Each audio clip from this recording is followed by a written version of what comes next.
Yan. Hapon na dito. Yung pipitasan namin. Kasi part 2. Yan po. Yan si Kuya. First the mountain. The sunset. Favorite. Ganda nga pala dito, alas 8 na. Alas 8 pa lang.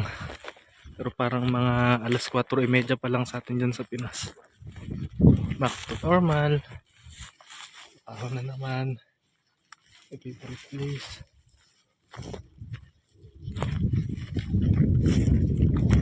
Bunker as always.